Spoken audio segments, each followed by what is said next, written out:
আমাদের ফার্স্ট পেপারে যে চ্যাপ্টারগুলো আছে বা ফার্স্ট পেপারে যে কোশ্চেনগুলো আছে ওগুলো দেখবা যে আসলে কাইন্ড অফ একটু সিনারিও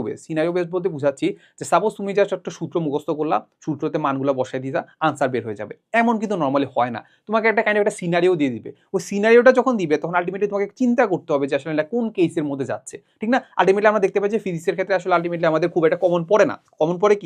পড়ে না মানে হুবহু কমন পড়ে না, ঠিক আছে? এন্ড হুবহু কমন পড়ে না, এটা আমাদের দেখা যায় ফার্স্ট পেপারগুলোতে একটু ঘুরাই পেঁচাই দিতে পারে, বাট সেকেন্ড পেপারে যদি যাও দেখবা যে সেকেন্ড পেপারে আসলে ঘুরানো পেঁচানো আসলে খুব একটা সুযোগ নাই। কিন্তু সেকেন্ড পেপারের থিওরি অলরেডি কঠিন, মানে তুমি দেখলেই বুঝতে পারবা সেকেন্ড পেপারের থিওরি কঠিন, বাট আলটিমেটলি দেখা যায় যে ওই যে সূত্রতে বসানোর মতো ম্যাথই দেয়, খুব একটা কঠিন ম্যাথ দেয় না, খুব একটা কি ঘুরানো পেঁচানো ম্যাথ দেয় না। তো যেটা বলতেছি যে সেকেন্ড পেপারে যখন চিন্তা করতেছো যে আমার খুব একটা টাইম নাই, কিংবা আলটিমেটলি আমার গ্যাপও ফিল আপ করতে হবে, আমাদের টাইমও নাই, গ্যাপও ফিল আপ করতে হবে, প্লাস হচ্ছে কি আমাদের পড়াশোনাও বেশি, তাহলে তখন তুমি মাথায় রাখবা যে আসলে ওইটা আমাদের খুব একটা কঠিন হবে না, কারণ এখানে আলটিমেটলি আমাদের ঘুরানো পেঁচানোর জিনিসপাতি একটু কম আছে। এই একটা জিনিস। আচ্ছা,